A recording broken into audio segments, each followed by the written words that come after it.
Oyez, oyez, fidèles spectateurs bien-aimés, bienvenue à ce cinématographique résumé. Arrête!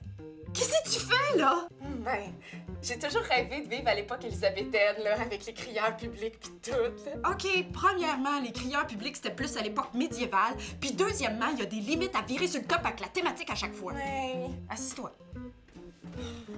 OK, mais je garde mon chapeau. Pourquoi je me sens comme dans un épisode de Bibi et Geneviève, là? Cette semaine, on parle du film Anonymous de Roland Emmerich. Lui qui a fait Independence Day puis 2012, tu sais, ça sent le chef-d'œuvre, là. Hein? Le scénario prétend que William Shakespeare n'est pas le véritable auteur de ces pièces, mais bien un simple acteur qui aurait été payé par le comte d'Oxford pour faire semblant. C'est fou, hein? C'est une théorie, sans plus. C'est aussi prouvé que la fin du monde en 2012. Mais Shakespeare était analphabète, puis ils n'ont jamais retrouvé les manuscrits. On regarde un extrait. Mes félicitations, monsieur Shakespeare, vous publiez un poème aujourd'hui. Un poème? Vous voulez dire un livre? Oui, Et un poème, c'est quoi? une suite de vers. Des vers. Vous voulez dire... Non, pas des vers. Pas des vers. Des vers. Vers. Des vers. Vers. Oui. D'accord. Vous allez à la pêche?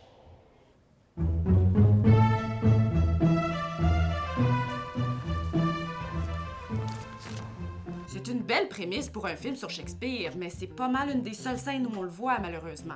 En fait, le film aurait dû s'appeler Élisabeth III ou L'histoire du gars dont tout le monde se fout.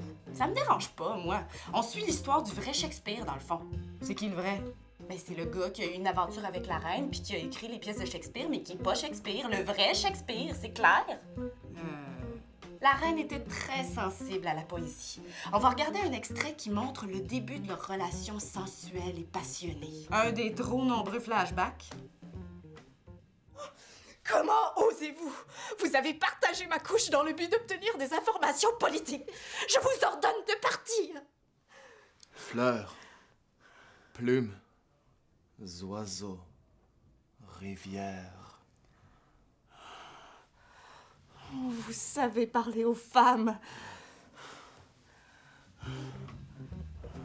Oyez, oyez, quelle poésie passionnée. Oyez, oyez, tu redis ça, je te pète le nez.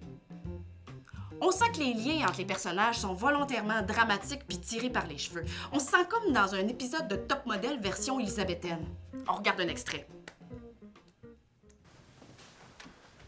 Nous étions amants. Vous étiez mariés. Vous avez épousé la fille du cardinal. Mais vous m'aviez quitté. Vous étiez parti avec votre bonne au Moyen-Orient. C'était pour protéger notre fils, qui est aussi votre frère jumeau. J'ai un frère. Moi, ce que j'ai aimé, c'est la reconstitution historique. J'ai aimé en apprendre sur les us et coutumes des bonnes gens qui étaient différents à l'époque. Différents? Ben, par exemple, les hommes pleuraient. Sans gêne. Ça, c'est le réalisateur qui veut beurrer son histoire parce qu'elle était pas assez américaine à son goût.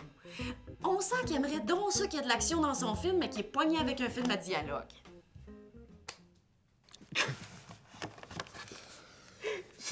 Monsieur, ça a été un honneur pour moi de vivre à une même époque qu'un aussi grand auteur tel que vous, monsieur. Merci.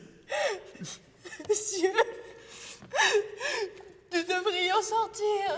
L'immeuble va exploser. C'est la fin du film. Super. Les comédiens sont bons, la photographie est débile, j'ai été divertie, j'ai appris des choses. Tu t'es fait bourrer le crâne, tu veux dire. Y a rien de vrai dans tout ça. Puis, l'important, c'est t'as-tu aimé ça? J'ai trouvé ça long, puis pas très palpitant. Ben, c'est pas si pire. Puis je le reverrai pas. Puis ça parlait pas assez de Shakespeare à moi. OK. Si je te promets de peut-être plus jamais remettre mon chapeau, on donne 6 sur 10, mettons? J'accepte! Oyez, oyez! Hélène donne 6 sur 10. J'avais dit peut-être. Traîtresse!